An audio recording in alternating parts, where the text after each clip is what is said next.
29 juillet 2024, le Conseil national de la transition, CNT, a présenté aux Guinéens l'avant-projet de nouvelle constitution. Ce texte constitue le fruit d'une démarche concertée et inclusive.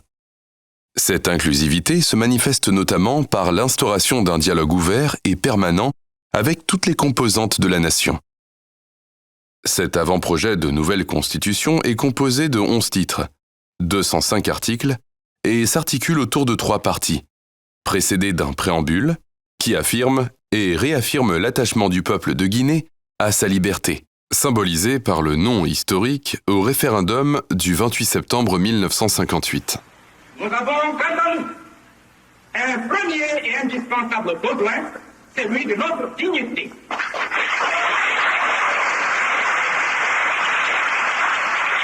Or, il n'y a pas de dignité sans liberté.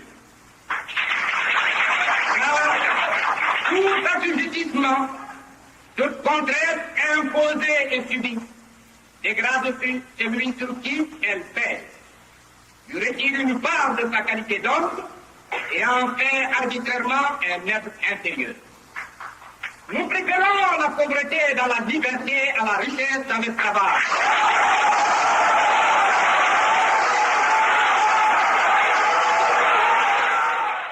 La première partie est dédiée à la forme de l'État, à la souveraineté, aux principes fondamentaux de la République, ainsi qu'aux libertés, droits et devoirs des citoyens.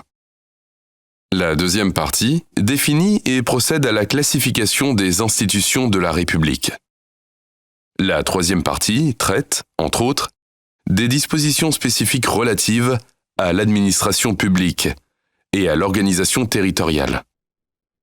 Une constitution est l'acte juridique fondateur d'un État réunissant l'ensemble des règles qui déterminent l'organisation d'un État et des grands principes qui le structurent. Tous les États du monde ont une constitution, qu'elle soit écrite ou non. Les constitutions guinéennes successives ont engendré, par leur présidentialisme renforcé à l'excès, époque après époque, de nouvelles formes d'instabilité politique et de dysfonctionnement des institutions ou organes de l'État, auxquels il faut remédier en substituant au présidentialisme hégémonique pratiqué en République de Guinée un authentique régime présidentiel répondant aux spécificités de la vie politique guinéenne, marquant un progrès par rapport à la situation antérieure et garantissant la paix civile. La juste répartition des pouvoirs et le respect des valeurs qui nous rassemblent et qui nous ressemblent. Dans ce contexte, l'objectif de la réforme constitutionnelle est à la fois d'assurer la pérennité des institutions et de revaloriser les fonctions de la représentation parlementaire tout en assurant un meilleur équilibre des pouvoirs séparés. Depuis 1958, la Guinée a écrit 5 constitutions. Nous sommes à la 6e constitution, mais si vous remarquez toutes les constitutions qui ont été élaborées pour la Guinée et pour beaucoup de pays d'Afrique et du monde, ce sont des spécialistes en droit, des légistes qui s'asseyent dans leur coin et qui écrivent des textes qu'on appelle constitution, et le peuple ne fait que venir voter simplement au référendum pour dire oui, on est d'accord, non, on n'est pas d'accord. Généralement, le peuple ne sait même pas qu'est-ce qui est dans ces constitutions. Et on y va jusqu'à dire que nul n'est censé ignorer la loi. Alors que, généralement, quand le peuple vote, ce peuple devrait savoir exactement qu'est-ce qui est dans sa constitution, puisque la constitution, c'est la loi fondamentale, c'est le fondement, c'est cette loi qui doit mener la République. Cette fois donc, pour la 6e fois que la Guinée écrit une constitution, le général président Mamadi Doumbouya a dit qu'il faut consulter les populations pour transcrire en texte de loi leurs espoirs, leurs recommandations, leurs désirs, ce qu'ils souhaiteraient pour la République de Guinée. Revoir la pensée constitutionnelle guinéenne implique d'examiner l'évolution de ces constitutions, les principes fondamentaux qui les sous-tendent, ainsi que les contextes historiques et politiques ayant influencé leur développement. C'est le lieu de poser le bicéphalisme du pouvoir exécutif proportionnellement mis en relief avec un bicaméralisme parlementaire. L'originalité consiste à sortir du pouvoir hégémonique induit insidieusement par un présidentialisme renforcé et taillé sur mesure et la suprématie constitutionnelle de l'exécutif au détriment des autres pouvoirs régaliens. C'est pourquoi nous avons opté pour un encadrement des pouvoirs et attributions du président au sein du pouvoir exécutif, mais aussi de ses relations avec le pouvoir législatif et judiciaire. Elle consiste par ailleurs à renforcer l'indépendance du pouvoir judiciaire, des cours et tribunaux et des magistrats. C'est ainsi que nous avons revu la composition du Conseil suprême de la magistrature et limité l'influence du ministre de la Justice en son sein. Elle consiste enfin à réorganiser l'espace partisan et en instaurant la candidature indépendante aux élections nationales à l'exception de la proportionnelle. Ce choix voulu par la majorité de nos concitoyens les place au centre de la vie politique tout en rabotant l'hyper-hégémonie des partis et des mouvements partisans. À peine publié, l'avant-projet de nouvelle constitution a été soumis à une nouvelle série de concertations. Le dialogue institutionnel. Cette phase cruciale du processus a mobilisé les principales familles d'acteurs de la vie nationale, notamment le Comité national du Rassemblement pour le développement, CNRD, le gouvernement, les acteurs politiques, les organisations de la société civile, les organisations syndicales, les diplomates, les représentants du secteur privé, les délégations spéciales, les médias, le monde académique, les anciens premiers ministres, les coordinations régionales, d'autres organisations socio-professionnelles. Durant ces échanges, chaque article de cette future loi fondamentale a été minutieusement examiné. Le président du CNT, Dr Donsa Kourouma, entouré de conseillers nationaux et cadres de l'administration parlementaire, a répondu aux préoccupations soulevées, clarifiant ainsi le contenu du document et expliquant son esprit et sa lettre. Cette constitution a notamment vocation à équilibrer et à faire l'équilibre entre les pouvoirs en limitant notamment ceux du président de la République. Il se trouve qu'une des institutions symboles de cette limitation, c'est le Sénat, aura le tiers de ses membres désignés par le président de la République lui-même. Est-ce qu'en soi, ce n'est pas une contradiction? Les choix du président, les un tiers aussi du président sont encadrés par la loi. Il ne prend pas n'importe qui, il ne prend pas n'importe où, il prend sur la base aussi de critères. Ce sont les entités représentatives des différentes structures socio-professionnelles les plus pertinentes où il prend. Si on dit corps des journalistes, il y a les associations de presse qui sont connues, reconnues par la loi et qui ont une certaine légitimité dans l'opinion. Donc pour choisir une personne parmi les journalistes, c'est les organisations de presse qui vont se retrouver pour faire des propositions au président. Le dernier mot lui reviendra. Pourquoi les présidents choisissent des membres au Sénat? Ce n'est pas la Guinée qui a commencé.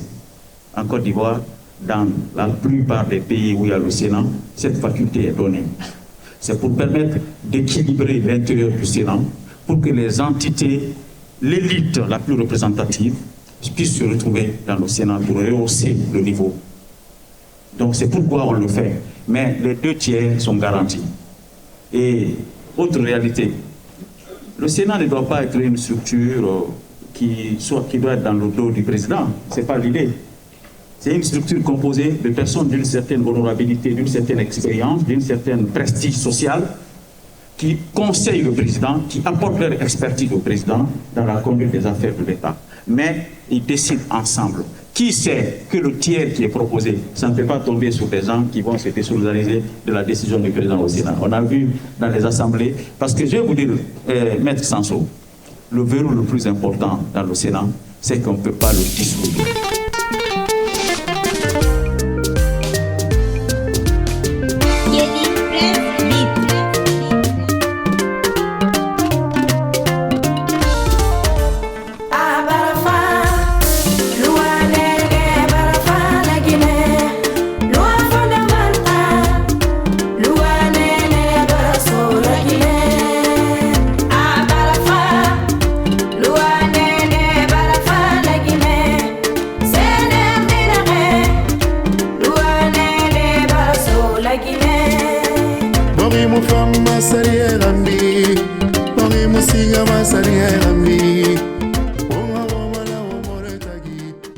Fidèle à sa démarche inclusive et participative, perçue comme un sacerdoce, le CNT, sous la direction de son président, s'est à nouveau déployé sur l'ensemble du territoire national. Objectif : présenter l'esprit et la lettre de cet avant-projet de nouvelle constitution tout en recueillant les avis, contributions et recommandations des Guinéens, notamment ceux des zones rurales, afin de consolider le document. L'objectif général de cette campagne de vulgarisation qui nous a amenés à l'intérieur du pays était d'abord de présenter le contenu de l'avant-projet à nos concitoyens qui sont à l'intérieur du pays, leur expliquer la lettre et l'esprit de chaque article, puisqu'au total il y a 205 articles, donc il fallait leur présenter l'ensemble du texte et aussi recueillir leurs propositions pour consolider le travail qui a été fait par le Conseil national de transition. Vous savez, ce travail a été commencé depuis 2022 et où on était parti rencontrer les populations, les écouter et demander leurs aspirations. Et cette fois-ci donc, 2 ans après cette tournée, nous sommes revenus vers ces populations pour leur montrer est-ce que nous avons bien transcrit leurs recommandations de mars 2022. Est-ce que la lettre que ces populations nous avaient chargé d'écrire, est-ce que cette lettre est bien écrite? Parce que c'est la voix de la population, la voix du citoyen guinéen que nous voudrions mettre dans notre constitution cette fois-ci.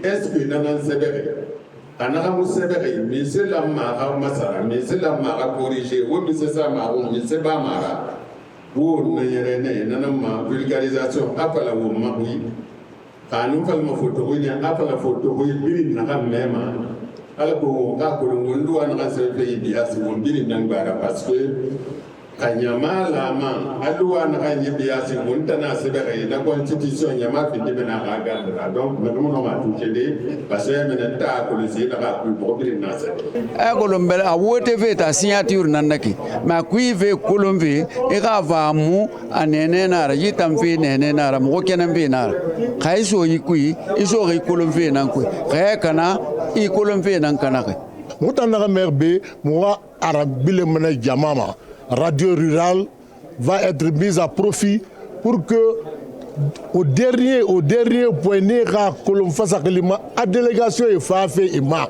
na nora aniade di avant projet et rakakli sotomba arkele mfema minse akui afanyira minse na akui wondo na wongana gamba wombise na akui wondo na wongana gansa na gamfama la gine die birin kakli sade afasali so nous minio mulo yama afini kakli kena dans l'intérêt de la Guinée tout entière.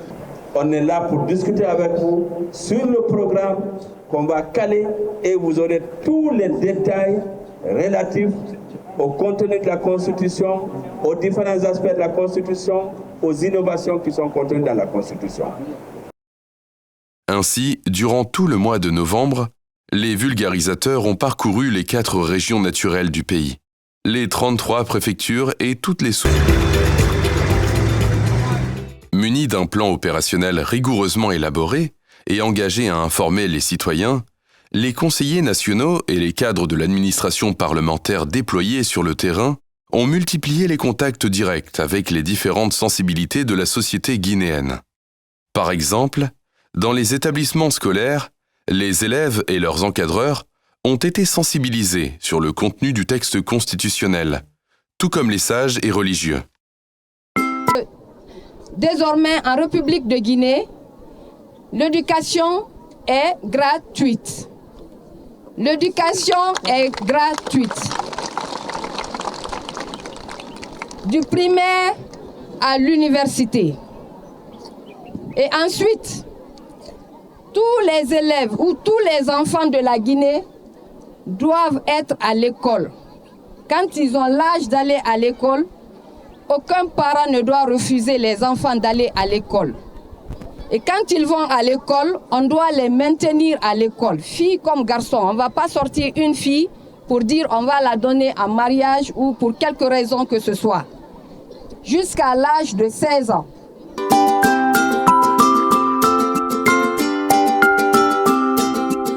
Et aussi dire que les étudiants, après avoir fini le licence, peuvent aussi faire le master et le doctorat. Vraiment, c'est quelque chose ça me fait vraiment plaisir, ça me fait droit au cœur.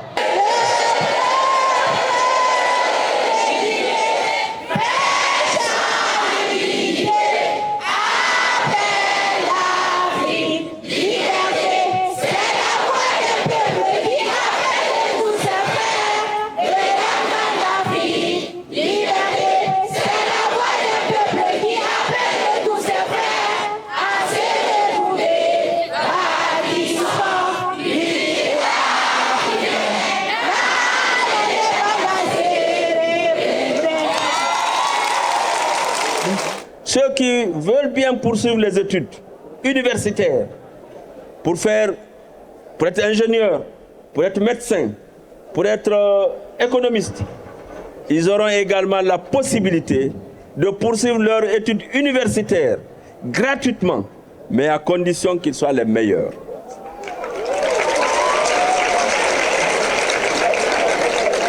Nous allons développer la culture de l'excellence. Parce que nous savons que les Guinéens ils sont très intelligents. Nous savons que parmi vous, il y a des génies. Parmi vous, il y a des savants.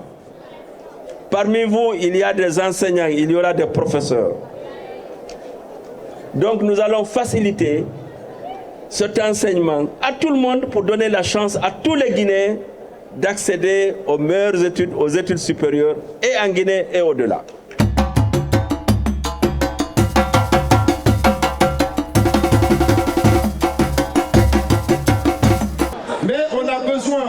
On a besoin que vous-même, comme Koundouno a fait, vous-même vous fassiez des recherches. N'hésitez pas à vous informer, n'hésitez pas à rechercher. En plus, on a un site. Le site c'est www.débatcitoyen.org. www.débatcitoyen.org. N'hésitez pas à aller sur ce site-là parce que vous aurez beaucoup d'informations sur la Constitution. La Constitution, c'est la loi fondamentale. On applaudit ça. Hein. Franchement, c'est important. Vous savez pourquoi c'est important? Parce que la Constitution n'est pas comme les autres lois.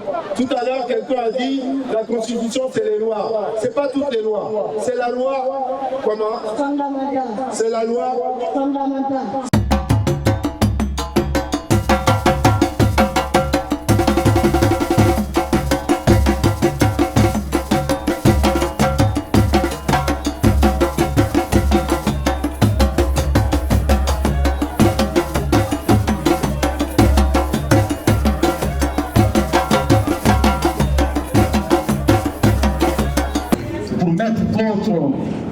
Intelligence à l'épreuve.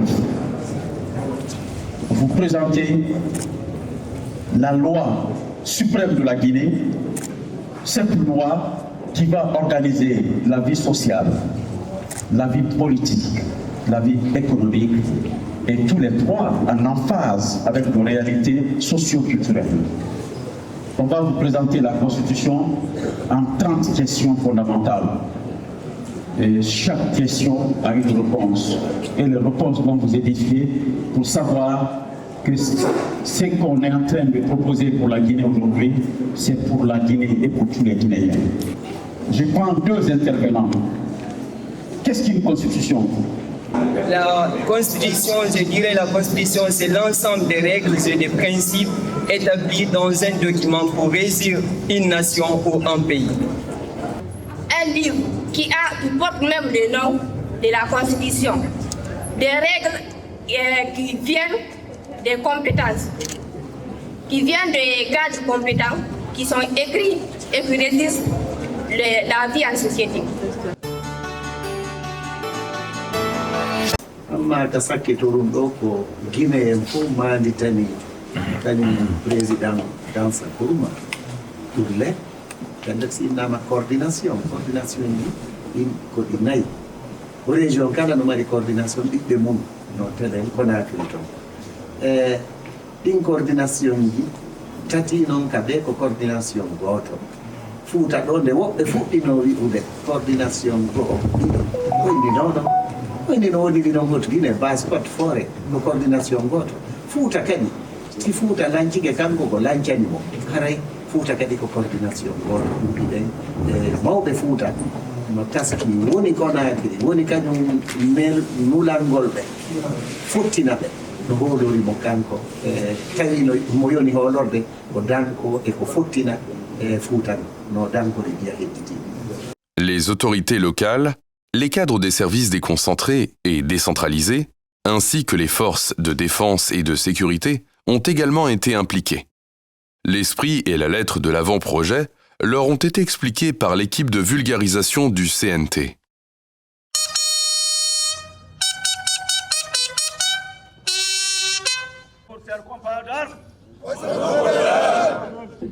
Il y a une commission nationale de l'éducation civique qui a été également mise en place. Nous savons très bien que l'armée, c'est l'ordre et la discipline. C'est choses dont on a besoin aujourd'hui dans notre pays. L'ordre et la discipline. Aucune société humaine ne peut prospérer, ne peut se développer s'il n'y a pas d'ordre, s'il n'y a pas de discipline. Donc on aura besoin justement d'un tel espace où nous nous trouvons aujourd'hui pour que cette commission puisse s'exprimer pleinement, parce qu'on aura certainement besoin de vous pour faire venir des élèves ici, pour leur montrer comment est-ce qu'il faut se comporter dans la vie de tous les jours. Je vais finir par vous lire un petit passage qui parle des forces de défense et de sécurité dans l'avant-projet de nouvelle constitution. C'est le titre 3 qui le consacre, article 191. Les forces de défense et de sécurité ont pour mission d'assurer la défense de l'intégrité du territoire et des intérêts supérieurs de la nation, de garantir le maintien et le rétablissement de l'ordre public dans les conditions définies par la loi, d'assurer la protection des personnes et de leurs biens, de participer au développement socio-économique et culturel du pays, ainsi qu'aux travaux d'intérêt public, de participer aux missions de paix et de stabilité sous-régionale, régionale et internationale, de contribuer à la formation et à l'éducation civique des jeunes dans les conditions définies par la loi. L'article suivant dit ceci: les forces de défense et de sécurité sont républicaines et apolitiques. Elles disposent du droit de vote, elles sont au service de la nation et soumises à l'autorité civile légalement établie. Elles exercent leur mission dans le respect des droits humains. Nul ne peut les détourner à ses propres fins. Les forces de défense et de sécurité sont, en toutes circonstances, tenues de respecter, de protéger les institutions de la République et de s'abstenir de toute activité contraire à la Constitution, aux lois ou de tout acte de nature à porter atteinte à la sûreté de l'État. Et pour finir, l'article 194 dit « Nul ne peut organiser des formations militaires, paramilitaires ou des milices à titre privé ou entretenir des groupes armés ou des milices. » Une loi fixe le statut, les attributions, l'organisation et le fonctionnement des forces de défense et de sécurité. C'est une partie vous concernant que je lis ici pour dire tout simplement que vous et nous autres civils constituant le peuple de Guinée, autant dire que nous faisons un seul corps.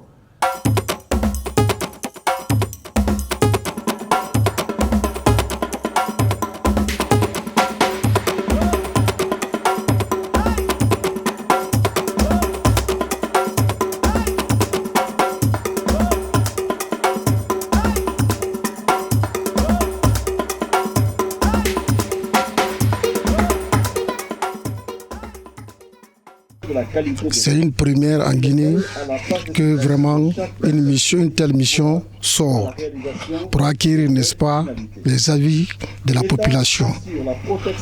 Nous ne pouvons que se réjouir de cela en tant que première autorité, n'est-ce pas, militaire de gendarmerie de la ville de Fria. Si toutefois on arrive à adopter, n'est-ce pas, cette nouvelle loi, n'est-ce pas, de constitution, ça serait très bénéfique pour notre nation dans l'avenir immédiat et dans l'avenir lointain.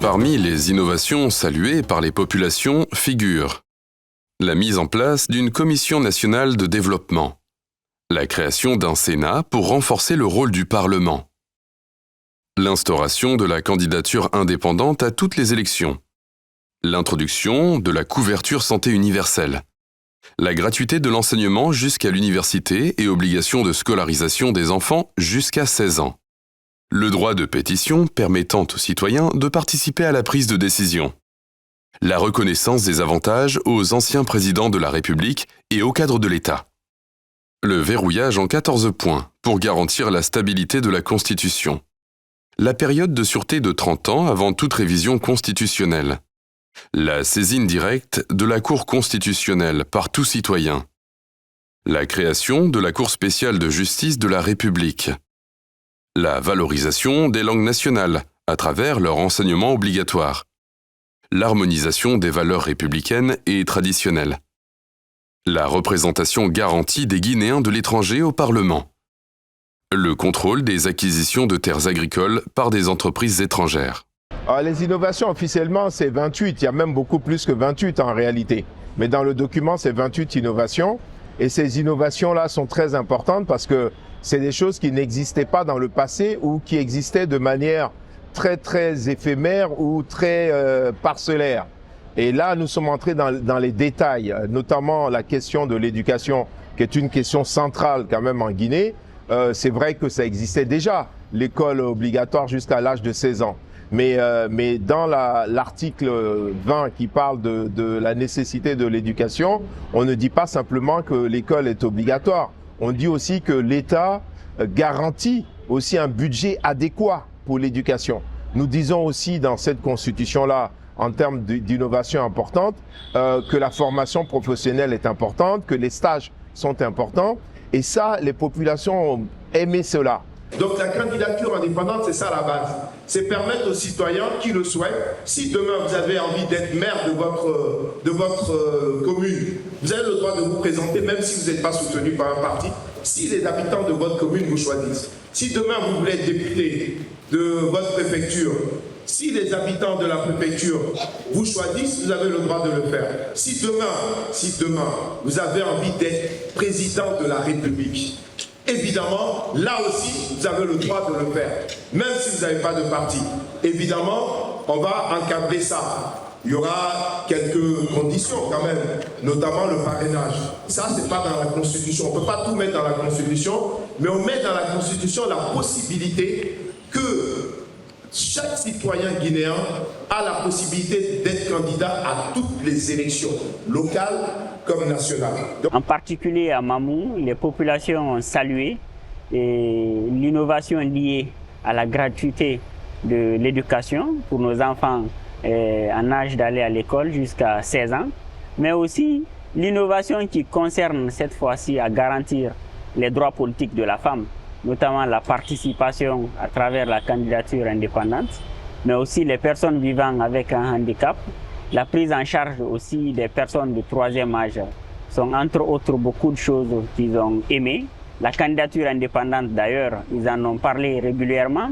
Le Sénat, quand j'explique que le Sénat fait renaître par exemple les conseillers aux cheveux blancs des anciens rois, les populations comprennent ce que ça veut dire. Je leur explique que le Sénat, ça sera la chambre de l'expérience, de l'âge. Ça sera la chambre de ceux qui pourront conseiller même le gouvernement et même le président de la République dans ses nominations devrait se référer à ses cheveux blancs à ces hommes d'expérience qui sont dans le Sénat, ça aussi a beaucoup intéressé les populations.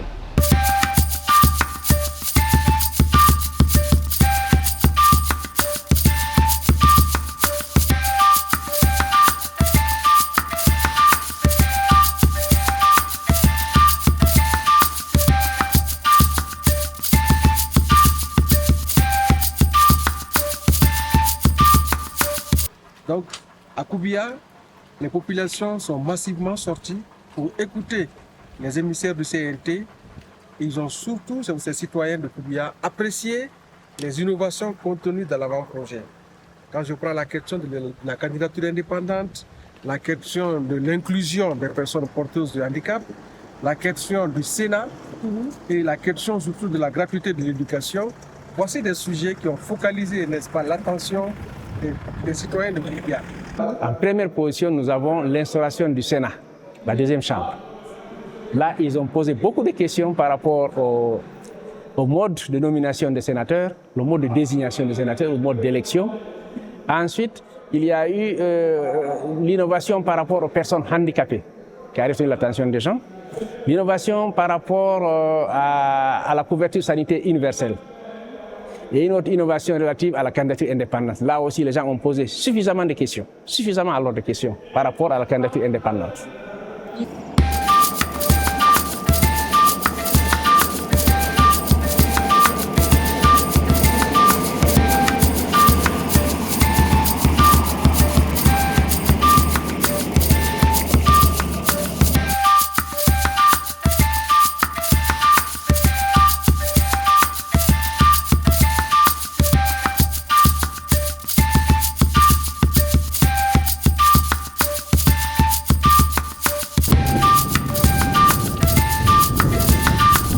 La mission a présenté les spots. La population a finalement compris que cette constitution, c'est ce que déjà ils avaient fait au moment où la mission était venue ici pour la première fois. Pour ce qu'ils avaient confié à cette mission-là, c'est ce qui est revenu encore et ils adhèrent. J'ai apprécié la gratuité de l'éducation et la gratuité de la santé. Parce que par là, moi personnellement, moi je suis enseignante. Nous souffrons très sincèrement par là de la cotisation parentale des parents d'élèves. Et quand on part à l'hôpital, c'est très cher. Si on ne paye pas ça maintenant, ça serait très important pour nous, la population de Yembéré. Toutes les innovations, j'ai tout apprécié. Je félicite le CNT, le président de la République, puisque nous, c'est la première fois qu'on a connu cette innovation. Depuis qu'on a commencé à travailler, j'ai travaillé 30 ans. Par rapport aux innovations de l'avant-projet de cette constitution, d'abord je vais parler de la démarche. La démarche du Conseil national de la transition qui a consisté à envoyer tous les conseillers nationaux sur l'étendue du territoire national pour recueillir les avis et les préoccupations des citoyens à la base. La deuxième, il y a la candidature indépendante.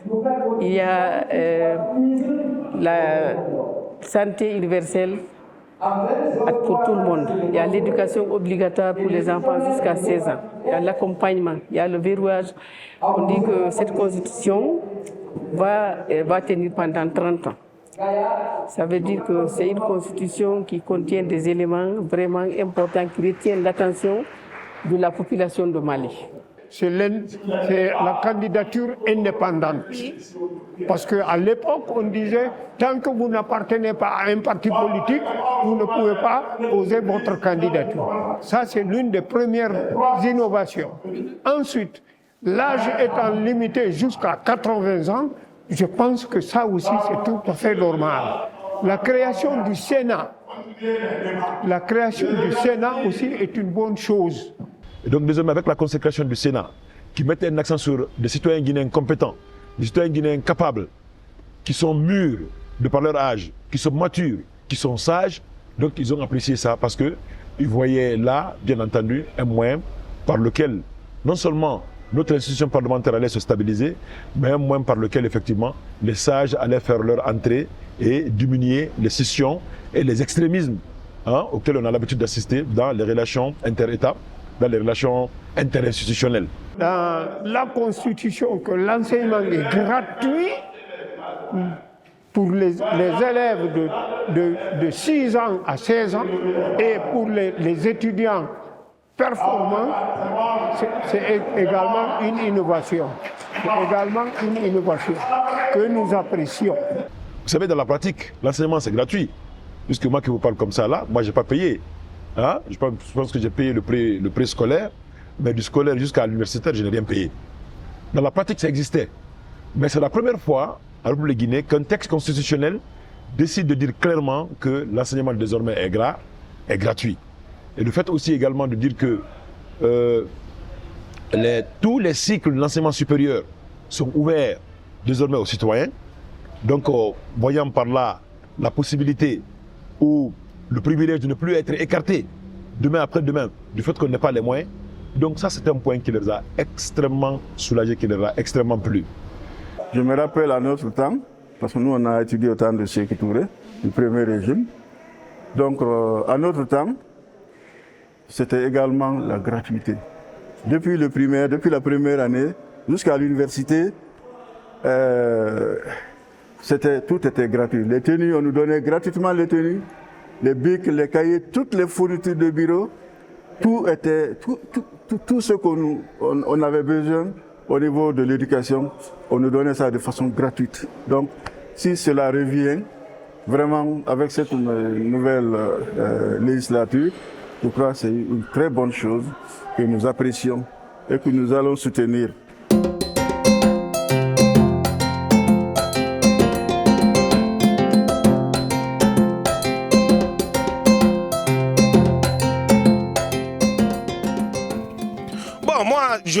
Je pense bien que les Guinéens doivent accompagner le général. Ça a une partie prise. On a vu avec les civils, quand ils viennent, troisième mandat, je respecte la Constitution, je ne respecte pas la Constitution. Et vous voyez aujourd'hui, même les États-Unis, qu'on parle de la démocratie, c'est les militaires, les anciens militaires, les militaires qui ont fait développer les États-Unis. C'est les militaires, c'est un militaire qui a fait développer le Ghana, tout près ici. C'est un militaire qui a fait développer le Rwanda de Paul Kagame. Alors si un militaire patriote pense qu'il peut développer le pays, nous en tant que jeunes, nous en tant que population guinéenne, on doit l'accompagner, ça à une partie prise. Parce qu'on a trop duré dans l'ordinaire. Des politiciens, des soi-disant intellectuels qui nous créent. Regardez, de 58, 66 ans, on n'a pas connu le goudron. Tu as vu la ville de Yomo, 66 ans. 66 ans, sans goudron, sans courant, sans l'eau. Lui, il vient. En 3 ans, on a tout chez nous ici, presque tout. La partie débat a été à chaque fois des moments très importants lors des assemblées. Les populations posent des questions sur des dispositions de la nouvelle constitution, mais aussi les populations soulèvent des préoccupations que nous notons avec tous les membres de la délégation. Aussi et surtout, les populations, nos citoyens font des recommandations. Donc je pense que c'est très enrichissant et puis aussi par moments les populations poussent des cris de détresse sur des préoccupations qui les concernent. Ça va des difficultés liées aux problèmes de route, aux problèmes liés au centre de santé, des problèmes liés à l'éducation. Je prends l'exemple d'une sous-préfecture qu'on appelle Bangouya. C'est 43 km, c'est 6 heures de route. C'est toute une journée pour 43 km. Ça, c'est des cas réels. Et lorsque ces gens-là vous parlent de route, c'est vrai, c'est un problème de route. Les problèmes d'eau, c'est des problèmes réels, récurrents, qui reviennent. Il y a le problème d'eau potable. Sigiring, comme je l'ai rappelé, est une localité minière. Donc les activités minières impactent beaucoup au niveau de l'environnement. Donc il n'y a pas de cours d'eau, il y a la poussière un peu partout. Et puis il n'y a pas d'électricité, il n'y a même pas de salle de réunion pour les sous-préfets. Disons, ils nous ont interpellés de les aider à avoir des routes. Bon, ce qui n'était pas directement traité dans la Constitution. Ça, c'était un point qui n'était pas directement traité dans la Constitution parce que ce n'est pas la vocation de la Constitution de parler des questions de route. Mais nous leur avons rassuré que, indirectement, ces questions-là sont prises en compte. Parce que Dans la Constitution, il est dit quoi? Il est dit clairement, l'option du constituant par rapport à la décentralisation est une option clairement exprimée. Et puisque nous savions que la décentralisation ne date pas d'aujourd'hui, elle date de longtemps, le constituant est allé au-delà pour dire désormais que tout transfert de compétences des autorités du centre vers les autorités locales doit automatiquement s'accompagner du transfert de fonds nécessaires à l'exécution, bien entendu, à l'exercice de cette compétence-là. Donc cela a eu pour conséquence quoi? Cela va avoir pour conséquence justement donc de renflouer les caisses des communes. Parce que l'argent qui était destiné à la confection des routes, des ponts, des hôpitaux et des écoles, puisque c'est ça les recommandations qu'ils nous ont faites, aidez-nous à avoir des routes, des ponts, des hôpitaux et des écoles. Pour soigner nos enfants, pour que nos enfants étudient, mais également pour favoriser justement notre déplacement. C'est ça. Et ça, ils n'avaient même pas besoin de nous interpeller sur ça, parce que nous-mêmes, on a vu ça. Et donc, nous leur avons dit que ces solutions-là étaient dans la Constitution. Donc, nous veillerons à notre retour à faire en sorte que justement, ces recommandations-là puissent être traduites. Et d'ailleurs, nous leur avons dit que la Constitution-là est accompagnée par toute une série de textes organiques, de lois organiques. Vous savez, la Constitution, c'est un texte général qui affirme les principes de manière générale comme ça là. Mais la plupart des institutions qui sont prévues et des droits qui sont consacrés, parfois pour leur bon exercice, parfois pour le fonctionnement de ces institutions-là, il faut des lois organiques pour fixer le statut, l'organisation et le fonctionnement, ou pour fixer les modalités d'application, bien entendu, d'un certain nombre de droits. Donc nous leur avons dit que nous ferons tout, avant que nous ne partons, faire en sorte que l'ensemble de ces textes-là puissent être votés, élaborés, pour favoriser, bien entendu, l'application réelle et effective de la Constitution. En fait, ce n'est pas nous qui avons mis ces innovations, c'est la population, c'est la communauté. Comme je vous dis, on était parti vers eux. Ce sont eux qui ont exprimé. Si je vous donne quelques exemples, l'éducation. Il y a un bon nombre de personnes qui disaient que ils ont cotisé pour construire des écoles, mais ils n'ont pas de maîtres, ils n'ont pas des enseignants. C'est la communauté même qui cotisait pour vraiment payer ces enseignants, pour que ces enfants puissent aller à l'école. Donc on a dit quoi? Ça doit être vraiment mis dans la Constitution, que l'enseignement soit, l'éducation soit gratuite. Parce que c'est comme ça qu'on pourra aider la communauté. Quand on parle de la santé, les communautés disaient quoi? Ils ont problème parce qu'ils n'ont pas d'infrastructures sanitaires, ils n'ont pas de personnel soignant. Et donc, c'est tout à fait normal qu'on mette ça encore dans la Constitution. Donc, ce sont eux qui ont exprimé et nous avons juste traduit leur volonté. Donc, c'était facile. C'était facile d'interagir parce que ce sont eux qui nous ont recommandé de tout ce qu'on a fait, qu'on a eu à mettre dans la Constitution, bien sûr, en gardant l'aspect juridique. Les assemblées thématiques et consultatives, organisées dans les chefs-lieux de région, les préfectures et sous-préfectures, ont constitué des étapes cruciales du processus. Ces rencontres ont permis d'informer les différentes familles d'acteurs des principales avancées et innovations contenues dans le document. Pour maximiser l'impact de sa démarche, le CNT a également mis en œuvre une stratégie de communication diversifiée. La stratégie était simple. Vous savez, d'abord avant de quitter, au niveau du Conseil national de la transition, on avait travaillé sur le document qu'on appelle guide du vulgarisateur. Donc on avait déjà un guide. Donc on a un canevas, on a une méthodologie qui est bien définie dans le guide. Ceci étant, nous avons été mis en présence des populations qui sont souvent analphabètes, qui ne parlent que la langue locale, donc la langue soussou. Nous avons utilisé les langues. Partout où nous sommes passés à l'intérieur du pays, surtout dans les sous-préfectures, en fait, on a utilisé la langue du terroir. Les gens ont plus de facilité de comprendre leur langue maternelle, leur langue régionale, que le français, par exemple. Certes, il y avait des intellectuels, il y avait des étudiants à certains endroits qui ont, à l'université, dans les universités, on a utilisé le français.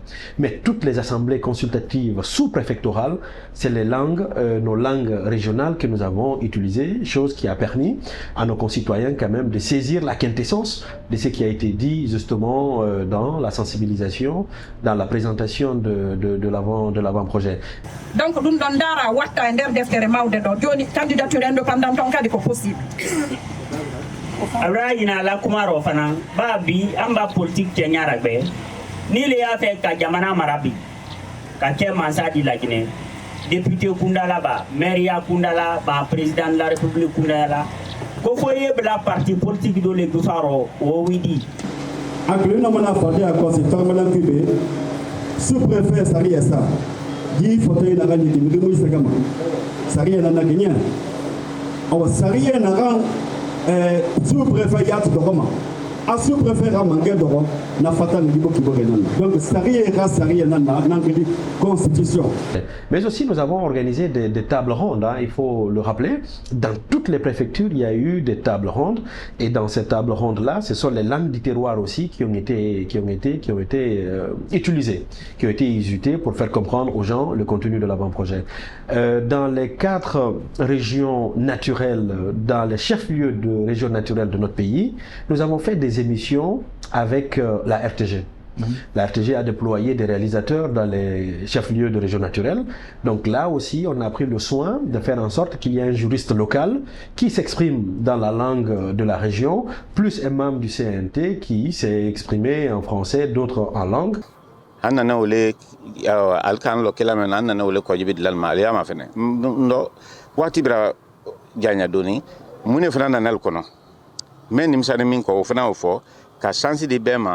kay kosi ama kama fele kaban fana même bla na ko no ko fe ko fana damlo ani alman mi ya ko no ko fo pour que anya sake nyon fe anana wole kama bawo bayale akodi. Mais aussi les moyens de transport, les bus et autres agents qui seront désormais achetés au compte de l'État en République de Guinée doivent aussi être adaptés à l'état des personnes handicapées.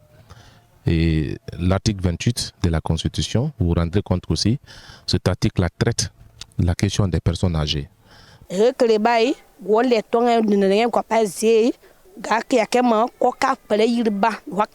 que la Guinée le gâte non mané gouye lo geu golenga lu toko vele kla yaba anela yaba agwo yi poplenga ne tonga di bien disege pele goyi man ngakala nozu.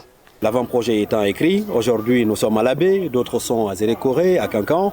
Donc nous venons expliquer aux populations ce qui se trouve dans cet avant-projet pour leur dire on était là il y a 2 ans, vous nous avez dit voici ce que vous voulez, voici ce que nous avons pu écrire dans ce qui va représenter la loi fondamentale dans les années à venir, dans le siècle à venir.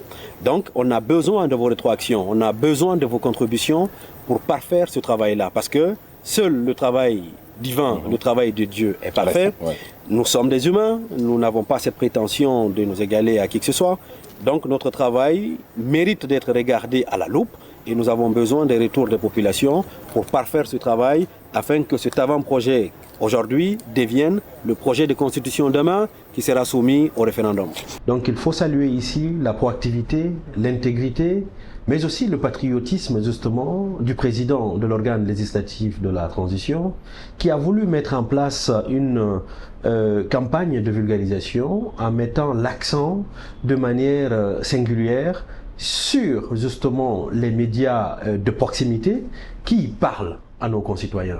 Je pense ici, en l'occurrence, aux radios rurales qui ont été justement mises à contribution de manière intensive parce que toutes les radios rurales de notre pays ont été mobilisées justement pour accompagner les différentes délégations qui se sont rendues dans les sous-préfectures.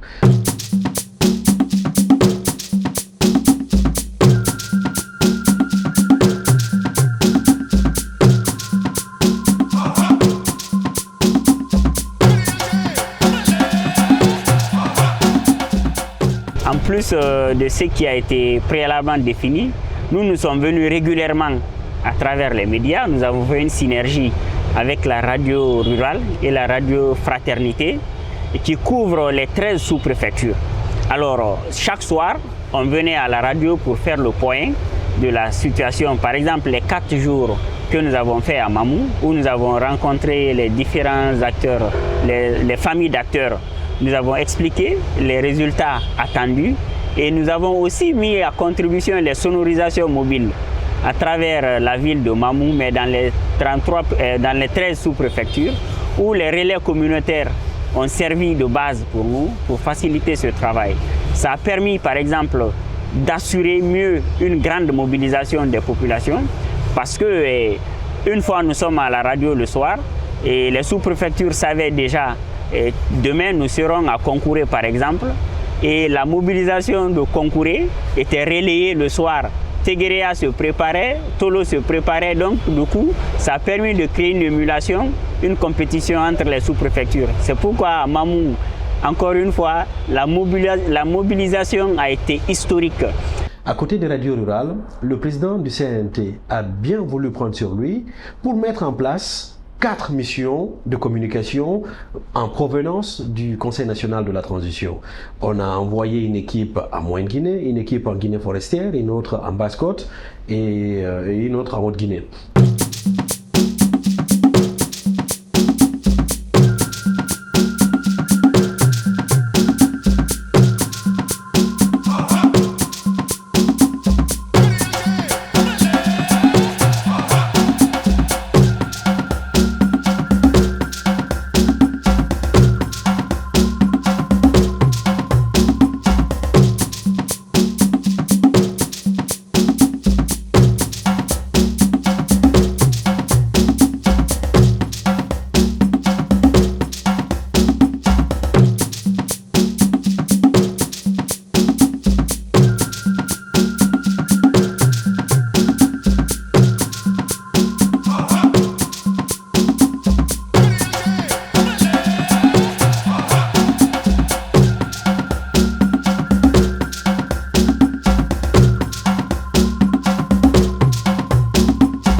S'il s'agit de parler de compréhension aujourd'hui, je peux dire que les populations guinéennes savent dans leur totalité pratiquement quelles sont les grandes lignes de l'avant-projet. Quand vous parlez de santé, d'éducation, de pétition, de candidatures indépendantes, quand vous parlez de Commission nationale du développement, du Sénat et de toutes ces innovations, parce qu'un accent particulier a été mis sur les innovations de cet avant-projet par rapport aux droits constitutionnels préexistants au regard des autres constitutions que nous avons eues dans notre pays.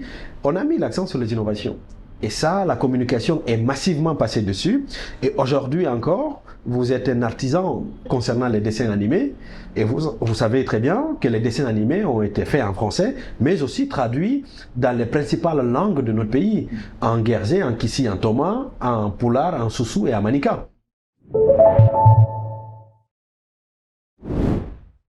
Citoyen no keke awape la Guinée no pe ma ye male masaleng ou lende na lente ning va au parti politique ning va au parti politique ninte num ye ma pe le masaleng pe atuba ning ma présenting mi wanda voter le num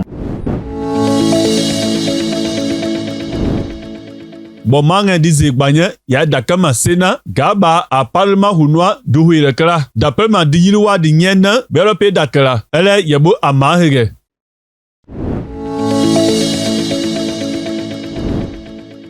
O sariado hino tambiti fi kellal jamao dun non mo kala heɓay feere nyawdagol hay so tawi feere nde yaagira on tigi yo na bogi dibirin besono agano agunsade kiti bang hungbema khabara manyo ayonde bara bayira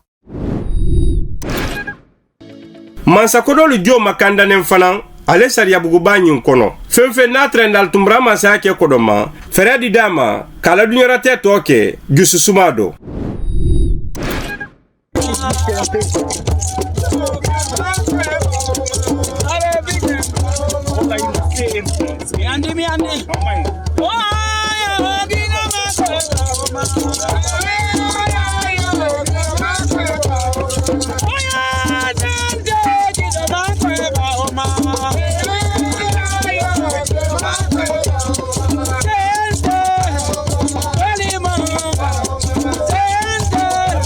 Le président de l'organe législatif de la transition a pris son bâton de pèlerin pour se rendre dans les 4 régions naturelles de la Guinée, afin d'encourager et soutenir les équipes déployées. Par ailleurs, il a pris une part active à la vulgarisation de la future loi fondamentale.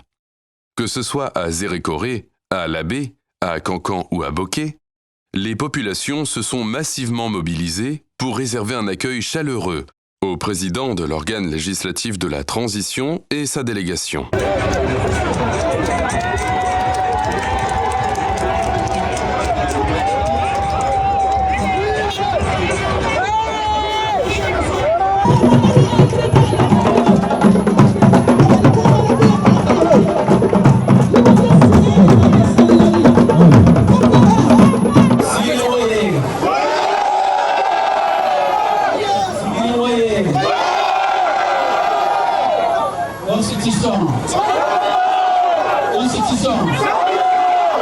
Constitution. Vive le général Mamadi. Vive le général. Vive Sigiri. Sigiri Kone. Yanaolea So. Sigiri Kone. Hina So. Sigiri Yamalu. Na Mobalu Dia. Nya kuma dono so parce que Masaya anani mobaya sormali Masaya anani mobaya sormali tamobalu sabobla tamobalu la do wana kuma ro nani général Mamadou Doumbouya la kiani.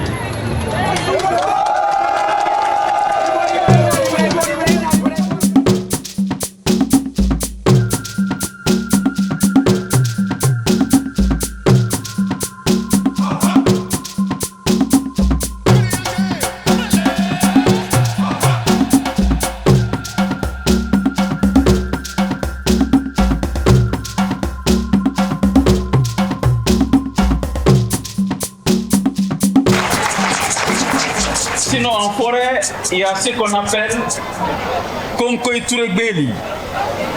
Konkoy Touregbeli. Le poisson là, c'est Konkoy. Mais tu ne peux pas manger Konkoy sans Touregbeli. Et Touregbeli quitte Zali Colère. Alors, si on veut mettre en place une constitution pour ce pays, grâce à la clairvoyance du général Mamadi Doumbouya qui nous a dit, il a promis au peuple de Guinée qu'il fera pour la Guinée et au compte de la Guinée une constitution qui nous ressemble et qui nous rassemble. S'il n'y avait pas Ève, Adam n'allait pas exister. C'est pourquoi on a deux yeux. C'est pourquoi on a deux oreilles. C'est pourquoi on a deux pieds. C'est pourquoi on a deux. L'homme est là. Est-ce que si on a un seul bras, on peut vivre bien? Est-ce que si on a un seul pied, on peut bien vivre? La société guinéenne doit considérer la femme et l'homme au même pied d'égalité. Le respect de l'un vers l'autre. La nouvelle constitution garantit l'égalité entre les hommes et les femmes.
L'ancien préfet nous a dit tout à l'heure, je termine par la réponse à cette question, qu'on a mis beaucoup de verrous dans la Constitution.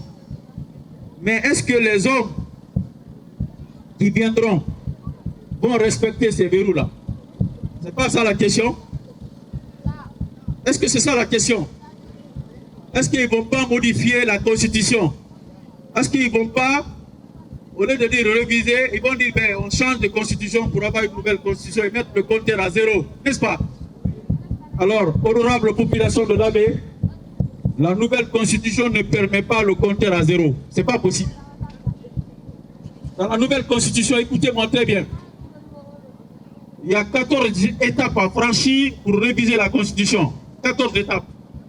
Et quand vous décidez de réviser la Constitution, le président de la République fait un discours à la nation, à la télé et à la radio. Il dit à la population, si vous acceptez, je vais réviser telle disposition de la Constitution. Première étape. Deuxième étape, la révision de la Constitution est déposée à l'Assemblée nationale où les deux chambres du Parlement, les sénateurs, qui sont les sages et les notables du pays élus par les régions, et les députés, les deux réunis se mettent ensemble pour décider est-ce que la révision de la Constitution est possible. Si les deux chambres du Parlement réunis refusent la révision ne peut pas évoluer. Donc le président de la République ne peut pas imposer la révision à l'Assemblée nationale et au peuple. Troisième verrou, si la révision est acceptée par l'Assemblée nationale et le Sénat, un référendum est organisé. Mais attention, ce référendum, les ministres qui ont battu campagne pour la révision de la Constitution, après la révision, le gouvernement est dissous. Aucun membre de ce gouvernement ne peut occuper une fonction ministérielle jusqu'à la fin du mandat en cours. Sanction politique. Est-ce qu'on s'est bien entendu? Un ministre désormais qui bat campagne pour changer la Constitution, quand le référendum est organisé, que le référendum soit accepté ou pas, le gouvernement est dissous. Aucun membre de ce gouvernement ne peut être nommé ministre ou occuper une fonction similaire jusqu'à la fin du mandat. Deuxième sanction possible, l'Assemblée nationale et le Sénat. Quand l'Assemblée nationale vote la révision de la Constitution, cette Assemblée est dissoute. Elle est complètement dissoute.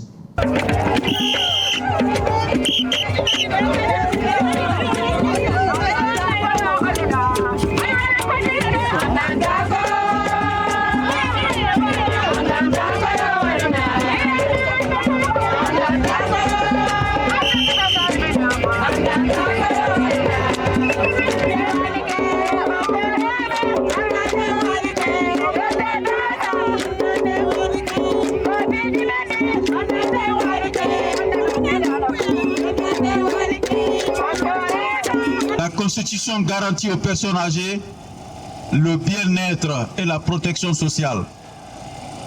Quand vous travaillez pendant 40 ans, 50 ans, vous êtes fatigué, vous êtes à la retraite, l'État crée toutes les conditions pour ne pas que vous tombez dans la pauvreté. C'est ça qu'on appelle la protection sociale pour les personnes âgées de notre pays, pour les services qu'ils ont rendus à la nation.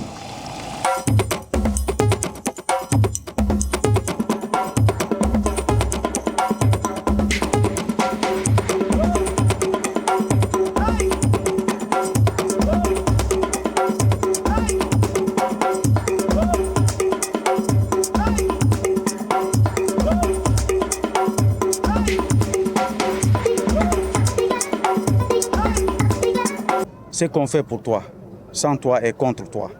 C'est pourquoi on a initié cette campagne d'explication et de vulgarisation de l'avant-projet dans toutes les sous-préfectures de la Guinée, les préfectures et les régions, pour expliquer à la population les dispositions de la Constitution, les innovations et les avantages de cette Constitution, à la fois sur le plan politique, sur le plan économique, sur le plan social. Les conseillers nationaux et les membres de l'administration qui sont déployés dans les préfectures, dans les régions, sont en train de faire leur travail conformément à la feuille de route. Donc c'est aussi une mission de mobilisation, une mission d'évaluation et de suivi du travail qui est en train d'être fait par les conseillers nationaux. Et le troisième élément qui me semble extrêmement important, la population a démontré aussi sa fierté, mais aussi son soutien indéfectible aux idéaux et valeurs du CNRD et de son président. Il nous expliquer la Constitution, mais le message qui sort est un message qui doit nous interpeller. Ça veut dire que les axes de refondation proposés par le CNRD à la population guinéenne pour améliorer ses conditions de vie, pour restructurer ses institutions, et bâtir des institutions fortes et solides qui résisteront au temps et à la tentation, tel que ça a été dit par M. le Président de la République, le tout aligné par le projet Simandou Vision 2040. Ce projet est soutenu par la population guinéenne.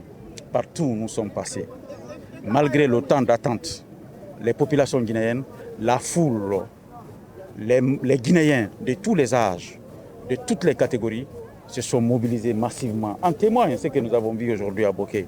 À Kamsar, c'était encore pire. À Sigirine, dans toutes les régions que nous avons parlé, c'était le même enthousiasme, c'était la même mobilisation, c'était la même soif d'avoir une constitution cette fois-ci qui sera le soubassement ou la fondation de notre jeune démocratie. Pour que la nouvelle constitution nous ressemble et nous rassemble, il faut que les Guinéens soient associés à son élaboration, à sa critique, à sa vulgarisation pour s'en approprier et que cette population devienne gardien de cette constitution. Constitution nénénare, à français oui, à nous Moubarak oui, et birin lanteku, de moufsandebe. Constitution nénénare obé, dime na nye soto, nye naga nyama c'est école, nabara kamali, nara sauf école, nabara findi obligatoire. Mais gratuit, population Cette phase finale débouchera sur un projet de constitution qui sera soumis à un référendum. Une fois approuvé, la constitution sera promulguée par le président de la République et vulgarisée pour garantir davantage son appropriation par le peuple souverain de Guinée.